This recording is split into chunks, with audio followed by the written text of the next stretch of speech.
Assalamualaikum warahmatullahi wabarakatuh. Sahabat Kakak Nurul yang mengikuti saya di channel YouTube dan di Instagram ataupun di Facebook dan TikTok, bertemu lagi dengan saya Nurul Hakridwan atau biasa dipanggil Kakak Nurul. Pada hari ini, hari Selasa siang, tanggal 27 Februari tahun 2024.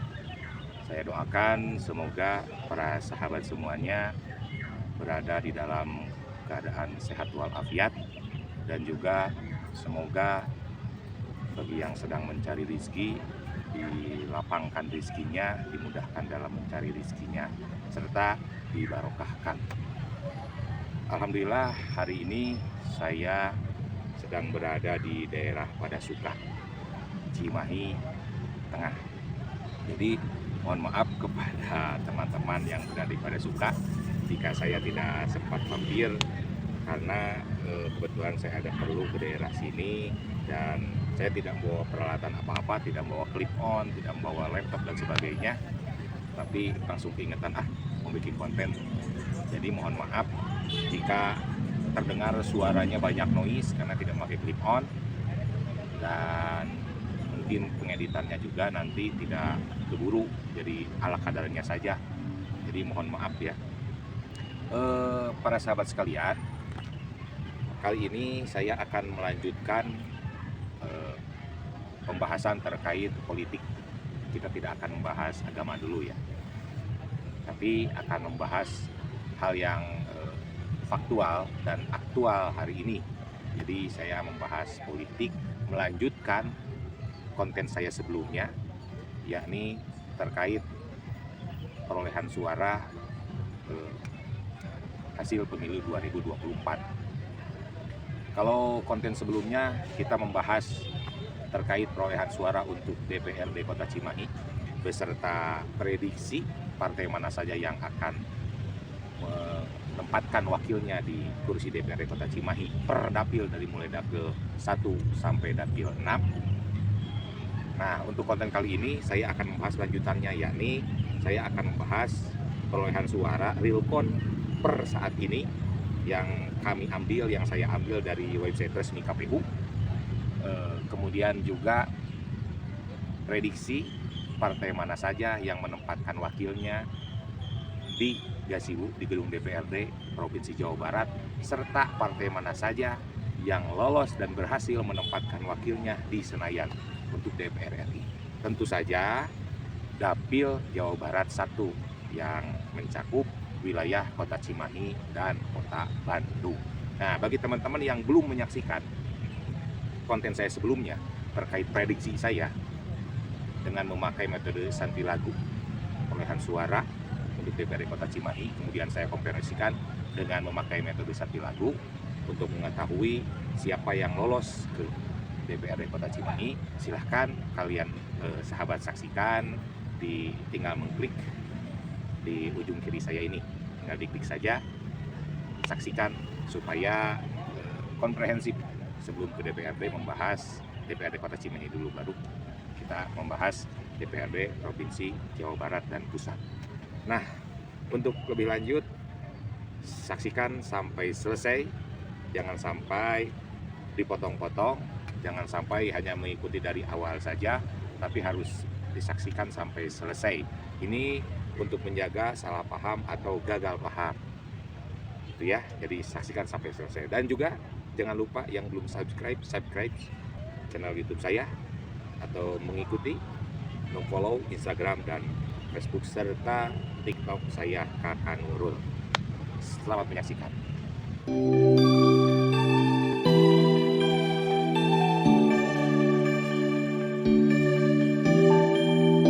Jangan lupa like, comment, and subscribe.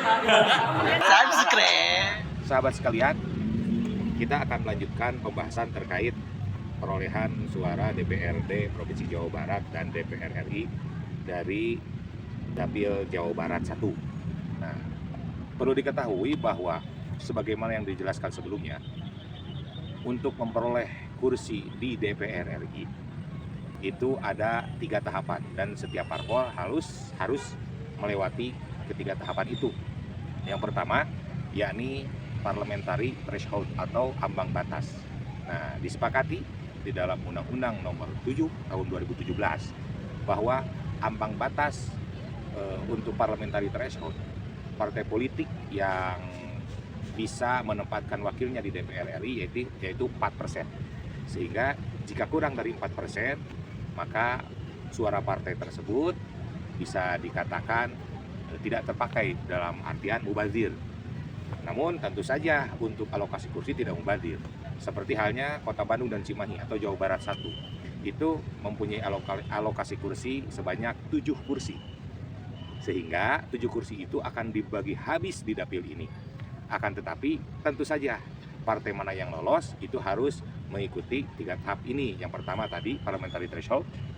Setelah terlihat partai mana yang lolos ke Senayan secara nasional, maka baru masuk ke tahap kedua, yakni dengan menghitung jumlah suara sah partai tersebut dibagi dengan angka pembagi dengan metode Santilagu, yakni pembagi 1 dibagi 3 dibagi 5 dan seterusnya, dalam artian angka ganjil gitu ya. Nah, metode Santilagu ini adalah metode yang kita pakai pada tahun 2019 kemarin, pemilu kemarin, dan pemilu sekarang, yakni tahun 2024. Sebetulnya ada metode lain dengan sistem divisor itu ya, bukan hanya Santilagu, tapi ada juga metode the hold. Ya. Metode the hold ini angka pembaginya itu 1, 2, 3, 4, 5 dan seterusnya. Jadi bukan angka ganjil tapi seluruh angka secara sempurna. Jadi kursi pertama dibagi 1, kursi kedua bagi 2 dan seterusnya. Kalau Santilagu itu 1, 3, 5, 7 dan seterusnya, angka-angka ganjil. Itu untuk tahap kedua. Baru setelah tahap kedua selesai, di mana akan terlihat partai politik yang memperoleh kursi di Senayan, maka barulah kita akan mencari caleg mana yang mewakili partai tersebut yang sudah mempunyai kursi di DPR RI tersebut dan berhak untuk menjadi anggota DPR RI dari Dapil Jawa Barat 1 atau Kota Cimahi dan Bandung. Nah, itu ada 3 tahap. Jadi harus ingat untuk DPR RI rumusnya 3 tahap ini. Sehingga yang diakumulasikan itu untuk tahap kedua itu seluruh suara partai. Suara partai itu keseluruhannya diakumulasikan, yang terdiri dari suara partai itu sendiri, kemudian suara caleg-caleg dalam partai itu diakumulasikan, dihitung, dijumlahkan. Nah, kemudian kalau untuk DPRD Provinsi Jawa Barat itu ada 2 tahap, yakni langsung dikonversikan dengan metode Santilagu, kemudian dilihat caleg mana yang akan mewakili dari partai tersebut untuk duduk di DPRD Provinsi Jawa Barat. Jadi 2 tahap gitu ya. Hal ini perlu saya jelaskan karena banyak teman-teman saya yang bertanya kepada saya setelah melihat pemberitaan di Instagram Info Cimahi. Karena ada salah satu konten yang menampilkan realcon KPU dengan nama-nama calon dengan suara terbanyak atau terbesar. Sehingga ada semacam image, ada semacam persepsi dari kalangan umum yang tidak mengetahui bahwa pemilu kali ini memakai metode Santilagu, menyatakan bahwa ini calon-calon yang akan menjadi wakil dari dapilnya duduk di DPRD Kota Cimahi. Padahal itu belum. Seandainya saja misalkan suara dari KPU itu sudah bulat, sudah 100% serta sudah diplenokan perolehan partai politik untuk DPRD Kota Cimahi, misalkan sudah fix, sudah ketok palu, ketok meja, tetap saja tidak langsung suara terbanyak dari caleg itu jadi gitu, menjadikan caleg tersebut jadi anggota DPRD. Karena apa? Tergantung suara partainya. Karena metode Santilagu itu langkah pertama untuk DPRD Kota Cimahi ialah seluruh suara partai politik. Misalkan partai A, ada orang nyoblos partainya saja, ada orang nyoblos partai dengan caleg, ada orang nyoblos calegnya saja. Nah, nyoblos partai itu dimasukkan ke dalam suara partai. Nyoblos partai politik dan caleg itu dimasukkan ke dalam suara caleg. Nyoblos calegnya saja dimasukkan dalam suara caleg. Nah, suara itu diakumulasikan menjadi suara partai. Suara partai secara keseluruhan. Jadi partai A mendapatkan sekian ribu suara, terdiri dari yang nyoblos partai, yang nyoblos caleg A, yang nyoblos caleg 1, caleg 2, caleg 3, dan seterusnya. Jadi belum ke orang, tapi akumulasi suara partai dulu. Baru setelah itu dikonversi ke dalam metode satu lagu, apakah partai ini berhak menempatkan wakilnya di DPRD atau tidak. Jika melihat alokasi kursi kemudian memakai metode santi lagu ini, partai tersebut berhak menempatkan wakilnya, barulah dilihat mana caleg yang berhak duduk mewakili partai tersebut. Dilihat dari suara terbanyak. Jadi tidak otomatis caleg dengan suara terbanyak itu masuk menjadi anggota DPRD Kota Cimahi. Akan ada mispersepsi dan misinterpretasi jika di berita info Cimahi itu kita telan secara mentah-mentah gitu. Akan ada timbul kesalahpahaman. Sehingga saya perlu menjelaskan kembali di konten kali ini bahwa siapa saja para calon anggota legislatif yang berhak mewakili dirinya, mewakili dapilnya duduk di kursi legislatif. Untuk lebih jelasnya tinggal kalian lihat di konten saya sebelumnya, karena saya untuk hari ini akan membahas kursi DPRD Provinsi Jawa Barat dan kursi DPR RI dari Dapil Jawa Barat 1 atau Kota Cimahi dan Kota Bandung. Untuk lebih lengkap dan jelasnya, silahkan kalian mengikuti sampai selesai. Saya akan langsung masuk ke aplikasi Excel. Baik, sebelum ke aplikasi Excel, saya perlihatkan dulu bahwa saya mengambil datanya itu dari website resmi KPU, terupdate tanggal 27 Februari 2024, yakni hari ini, hari Selasa, pukul 12 siang, dengan progres 53,38% atau 4.796 dari 8.984 TPS. Jadi ini terupdate ya siang ini. Kita akan konversikan supaya memudahkan penghitungan ke aplikasi Excel. Data tadi yang dari website resmi KPU saya konversikan ke aplikasi Excel dan hasilnya seperti ini. Terlihat PKS menjadi ranking yang pertama dengan perolehan suara terbanyak, yakni 135.093 suara, dan disusul oleh Gerindra, Golkar, PDIP, Nasdem, Demokrat, PKB, PSI, dan PAN, kemudian P3 dan sampai PKN di urutan ke-18. Jadi suara terbanyak yakni PKS, suara kedua Gerindra, dan seterusnya. Nah, untuk mengetahui berapa jumlah kursi yang akan dimiliki oleh masing-masing partai politik di Dapil 1 Jawa Barat 1 untuk DPRD Provinsi Jawa Barat, maka jumlah total suara partai ini itu dibagi 1. Nah, ini perebutan kursi yang pertama. Hasilnya seperti ini. Jadi PKS mendapatkan kursi pertama karena mempunyai suara terbanyak di perebutan kursi yang pertama. Karena ini masih semua dibagi 1. 135, 093 dibagi 1, ya hasilnya ini. Dan ke bawahnya pun seperti ini. Jadi PKS mendapatkan kursi pertama.